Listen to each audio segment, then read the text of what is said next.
अगले 24 घंटे में नॉर्थ गाज़ा को खाली कर दो। ये स्टेटमेंट निकल के आई है इजराइल की साइड से। अब इस स्टेटमेंट को इम्पॉसिबल और इम्पॉर्टेंट इसलिए बताया जा रहा है क्योंकि 24 घंटे के अंदर 1.1 मिलियन लोग, यानी कि करीब 11 लाख लोगों को इवैक्यूएट करना, एक जगह से खाली कराना, सिर्फ 24 घंटे के अंदर इम्पॉसिबल है। ये बिल्कुल ही पॉसिबल नहीं है। आप लोगों में मैप दिखाता हूँ। ये है, देखिए, ये है गाज़ा का मैप। यहाँ पे आप लोगों को ये इजराइल देखने को मिलेगा। ये आप लोगों को वेस्ट बैंक का रीजन देखने को मिलता है। ये हमारा गाज़ा है, मतलब ये इनका गाज़ा है यहाँ पे। और अगर आप गाज़ा का ये मैप ऐसे करके यहाँ पे देखें तो ये ऊपर का जो पार्ट है ये है नॉर्थ गाज़ा, इसे कहा जाता है नॉर्थ गाज़ा।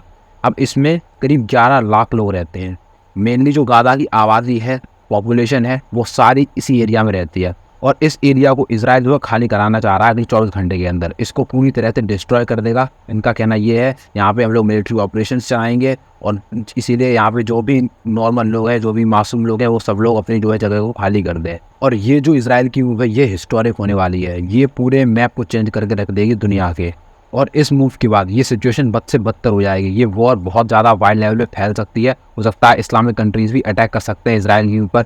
तो नमस्कार दोस्तों, मेरा नाम है राहुल तोमर। आज की इस वीडियो में हम इजराइल के इस पूरे कॉन्फ्लिक्ट को डिस्कस करेंगे। किस तरह से हमास ने इजराइल के ऊपर अटैक किया, इजराइल किस तरह से रिटेलिएट कर रहा है, और साथ ही साथ हम इस वीडियो में जानेंगे कि ओवरऑल इस पूरे वॉर का, इजराइल हमास वॉर का इंडिया के ऊपर क्या कॉन्सिक्वेंसेस होने वाले हैं, पूरे इंडिया के ऊपर क्या इफेक्ट पड़ने वाला है, या हमारे ऊपर कोई इफेक्ट पड़ेगा या नहीं। तो चलिए इस वीडियो को स्टार्ट करते हैं। अब इस वीडियो को स्टार्ट करने से पहले अगर अभी तक आप लोगों ने इस चैनल को सब्सक्राइब नहीं किया, सब्सक्राइब जरूर कर दीजिए और वीडियो को लाइक ज़रूर करिए। ये वीडियो बहुत ज़्यादा इन्फॉर्मेटिव होने वाली है। तो चलिए इस वीडियो को स्टार्ट करते हैं। सबसे पहले हम इस पूरी वॉर की स्टार्टिंग देख लेते हैं। हम 7 अक्टूबर से लेके चलेंगे, जो भी हमास ने इजराइल के ऊपर अटैक किया इससे लेके चलेंगे। इससे पहले की अगर आपको इन्फॉर्मेशन जाननी है कि ओवरऑल इजराइल का, वेस्ट पैलेस्टीन का और ये पूरा गाज़ा पट्टी, इन सबका क्या हिस्ट्री है, क्या इतिहास है, तो आप लोग नीचे कमेंट सेक्शन में मुझे बता सकते हैं। मैं इसके ऊपर एक डेडिकेटेड वीडियो ले आऊँगा। पूरी इसकी हिस्ट्री के बारे में चर्चा करेंगे, इजराइल की एग्जिस्टेंस को जानेंगे। फिलहाल हम इस वीडियो में 7 अक्टूबर से स्टार्ट कर रहे हैं। तो देखिए 7 अक्टूबर को हमास, यानी कि आप लोगों को जो ये जो रीजन देखने को, गाज़ा पट्टी देखने को मिलती है, यहाँ पे रहता है हमास। तो यहाँ हमास एक टेररिस्ट ग्रुप, बहुत सारे कंट्रीज़ ने टेररिस्ट ग्रुप डिक्लेयर कर रखा है। तो इन्होंने ये अटैक करते हैं 7 अक्टूबर को इजराइल के ऊपर। और ये जो है ये सरप्राइज अटैक होता है। इजराइल इसके ऊपर तैयार नहीं होता है और ये जो है बहुत ज़्यादा डिवास्टेटिंग इंसिडेंट होता है। बहुत सब कुछ तबाह हो जाता है इजराइल के अंदर। आयरन डोम सिस्टम पूरी तरह से फेल कर जाता है क्योंकि एक साथ 5000 रॉकेट बरसाते हैं इजराइल के ऊपर। तो इसी को चलते, इसी के रिटेलिएट में जो इजराइल है, इजराइल ये गाज़ा पट्टी और वेस्ट बैंक, यहाँ दोनों पे जो है पैलेस्टीनियंस रहते हैं। तो पैलेस्टीनियंस के ऊपर ये अपना एयर स्ट्राइक लॉन्च कर देते हैं। और ये जो है पूरी जितने भी वेस्टर्न कंट्रीज़ हैं, इंडिया और बाकी के जितने भी आप लोग बड़े बड़े कंट्रीज़ देखने को मिलते हैं, ये सारे के सारे इजराइल के सपोर्ट में खड़े हैं। इजराइल के सपोर्ट में इसलिए खड़े हैं क्योंकि ये जो पूरा वॉर है ये इजराइल ने स्टार्ट नहीं किया है। ये सामने से गाज़ा पट्टी में जो कि हमास टेररिस्ट ऑर्गेनाइजेशन है, तो ये जो है ये इस पूरे वॉर को स्टार्ट कर रहे हैं। तो इसीलिए ये जो सारे कंट्री है ये इजराइल की साइड खड़े हैं। और बाकी जो ये हमास है, ये आप लोगों को देखने को मिलता है, इसके साथ पूरे तो इस्लामिक कंट्री हैं ये खड़े हुए हैं।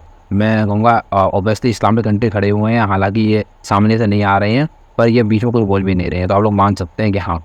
और आज 8 दिन हो गए हैं जब बेंजामिन नेतन्याहू ने वॉर डिक्लेयर की है। आज 8 दिन पूरे कंप्लीट हो गए हैं और आज ये आप लोग को जो स्थिति है वो नॉर्मल देखने को नहीं मिलती है।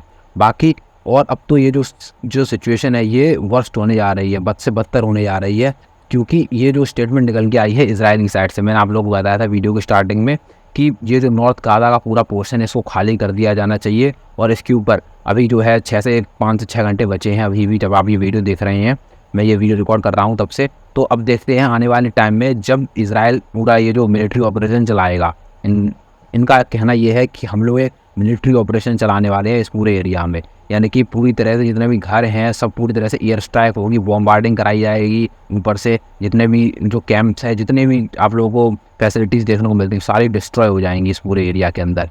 तो अब इतनी डिवास्टेटिंग इंसिडेंट के बाद, जहाँ पे इनकी जो मेन शहर, जो कि इनका आप लोग गाज़ा सिटी कह सकते हैं, जो इनकी कैपिटल है, ठीक है, और जितने बड़े बड़े शहर आप लोगों को देखने को मिलते हैं वो इसी एरिया में देखने को मिलते हैं। ज़्यादातर पॉपुलेशन भी आप लोगों को इसी एरिया में देखने को मिलती है। 11 लाख की आबादी जो है इतने छोटे से एरिया में कोई मजाक की बात नहीं है। और जब इतनी बड़ी आबादी एक जगह से दूसरी जगह शिफ्ट करेगी ना, तो ये जो चीज़ आप लोगों को देखने को मिलती है कि 24 घंटे में तो शिफ्ट नहीं कर पाएंगे, ऑलमोस्ट इम्पॉसिबल है 24 घंटे के अंदर। और वो भी तब जबकि गाज़ा के लोग हैं वो कह रहे हैं कि ऐसा कुछ भी नहीं होने वाला, इजराइल कुछ नहीं करेगा, आप लोग वहीं पे रहिए। और ये सब इजराइल की एक चाल है आप लोगों का घर खाली कराने के लिए। तो अब देखने वाली बात यह है कि कितने लोग रहते हैं, कितने लोग मारे जाएंगे। ऑब्वियसली जो मासूम लोग हैं वो मारे जाएंगे इस पूरे अटैक में, क्योंकि 11 लाख लोग नहीं खाली कर पाएंगे, ये तो एक फैक्ट है, ठीक है। और बाकी अब जब ये इजराइल अटैक करेगा, देखिए अटैक मुझे लगता है कि कर भी सकता है, नहीं भी कर सकता, लेकिन अगर अटैक किया तो बहुत सारे मासूम लोग मारे जाएंगे। और अगर ये देखिए इस्लामिक कंट्री जो है वो ऑब्वियसली इसके ऊपर कोई ना कोई एक्शन ज़रूर लेंगी, कोई ना कोई उनका रिएक्शन होगा। तो अब देखने वाली बात यह है कि ओवरऑल इजराइल की सपोर्ट में कितने लोग उसके बाद भी खड़े रहते हैं। ऑब्वियसली यूएसए तो खड़ा रहेगा, नो डाउट। बाकी और देखने वाली बात यह है कि इस अटैक के बाद ओवरऑल कितने लोग खड़े रहते हैं इजराइल के साथ। अब आगे इस अटैक के बाद जो भी आप लोगों को डेवलपमेंट देखने को मिलेंगी इस पूरे टॉपिक को लेके, मैं उसके ऊपर एक अलग से डेडिकेटेड वीडियो ले आऊँगा। और बाकी अगर आप लोगों को पूरा इजराइल, हमास और ये पूरा अगर आप लोगों को पैलेस्टीन का कॉन्फ्लिक्ट जानना है तो आप लोग नीचे कमेंट सेक्शन में बता सकते हैं। मैं इसके ऊपर एक डेडिकेटेड वीडियो ले आऊँगा कि ये पूरे इजराइल पैलेस्टीन का वॉर कब से स्टार्ट हुआ है, जब ब्रिटिशर्स गए थे तो ये किस तरह से डिवाइड किया था, उसके बाद किस तरह से इजराइल ने अपना जो एरिया है उसका एक्सपेंडेशन किया है। तो आप लोग नीचे कमेंट सेक्शन में बता सकते हैं, मैं बहुत अच्छे से आप लोगों को एक वीडियो बना कर ले आऊँगा। और बाकी अगर हम लोग बात करें कि इस पूरे इंसिडेंट की, इस पूरे वॉर की इंडिया के ऊपर क्या इफेक्ट पड़ेगा, तो उसके लिए आप लोगों को जानना पड़ेगा IMEC, यानी कि India middle east Europe economic corridor के बारे में। अब देखिए ये एक ऐसा टॉपिक है जिसके बारे में मैंने आप लोगों को, जब G20 की मीटिंग चल रही थी तो मैंने G20 वीडियोज़ में आप लोगों को इसके बारे में बताया था। इसकी जो पूरी नींव है वो G20 की मीटिंग के दौरान रखी गई थी। यानी कि G20 की मीटिंग जब हुई तो वहाँ पे हम लोगों ने डिसाइड किया था कि एक हम लोग एक इकोनॉमिक कॉरिडोर बनाएंगे जो कि इंडिया को, यानी कि इंडिया को सीधा का सीधा यूरोप से कनेक्ट करेगा। ये आप लोग यहाँ पे देख सकते हैं, यहाँ पे आप लोग ये देख सकते हैं, ये पूरा आप लोगों को देखने को मिल रहा है, ये पूरा रूट है इसका, ठीक है। ये डॉटेड लाइन से जो है ये सी रूट डिफाइन किया गया है, और बाकी ये जो पूरा एक लाइन है इससे ये हुआ है लैंड रूट। तो ये इंडिया को डायरेक्ट यूरोप से कनेक्ट करेगा, और इसमें इंडिया, UAE, सऊदी अरबिया, ठीक है, और बाकी यूरोपियन यूनियन के कंट्रीज़ हैं। तो ये जो है इस पूरे इकोनॉमिक कॉरिडोर में पार्टिसिपेट करेंगे। ये सब लोग अपना अपना कोलैबोरेशन दिखाएंगे, एक साथ में म्यूचुअल अंडरस्टैंडिंग के साथ इसमें काम करेंगे। और इसमें मेन चीज़ ये है, इसमें इजराइल और सऊदी अरबिया दोनों कंट्रीज आते हैं। और इस वॉर के चलते जहाँ पे इजराइल जो है एक अपोजिट में खड़ा है हमास यानी कि पैलेस्टीन के, ठीक है, और वहीं पे ये है, ये मुस्लिम मेजॉरिटी कंट्री है, ठीक है ना, इस्लामिक कंट्री है। और वहीं पे जो सऊदी अरबिया ये भी एक इस्लामिक कंट्री है।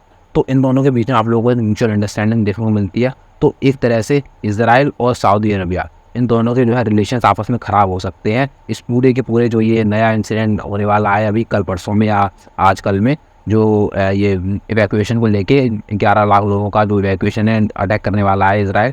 तो इस इंसिडेंट की बात हो सकता है सऊदी अरबिया और इजराइल इन दोनों के जो रिलेशंस हैं वो पूरी तरह से ख़राब हो जाए। तो अभी जो है प्रश्न चिन्ह खड़ा हुआ है IMEC पूरा कॉरिडोर को लेके। ओवरऑल क्या ये जो IMEC कॉरिडोर बन भी पाएगा, क्या इंडिया का जो ये सपना है Indian middle east Europe economic corridor को बनने का, तो क्या ये पूरा हो पाएगा, ये देखने वाली बात होगी। और फिलहाल अगर ऐसा कुछ होता है, कोई नई डेवलपमेंट होती है, तो मैं इसके ऊपर एक डेडिकेटेड वीडियो लाऊंगा। और बहुत सारे लोग कमेंट कर रहे थे कि इस चैनल पे रेगुलर वीडियोस नहीं आ रही हैं। तो अब जो ये प्रॉब्लम आप लोगों को पूरी रिजॉल्व हो चुकी है, आप लोगों को एक रेगुलर बेसिस पे आप लोगों को वीडियो देखने को मिलेंगी। और सॉरी फॉर द गैप, इतने दिनों का गैप पिछले कुछ दिनों में हुआ है। इस पूरे गैप को हम लोग आने वाले टाइम में कवर कर देंगे। तो फिलहाल अगर आप लोग ये वीडियो अच्छी लगी हो तो इस वीडियो को लाइक ज़रूर करिएगा, चैनल को सब्सक्राइब करिए अगर नए हैं तो चलिए मिलते हैं अगली वीडियो में, तब तक के लिए जय हिंद।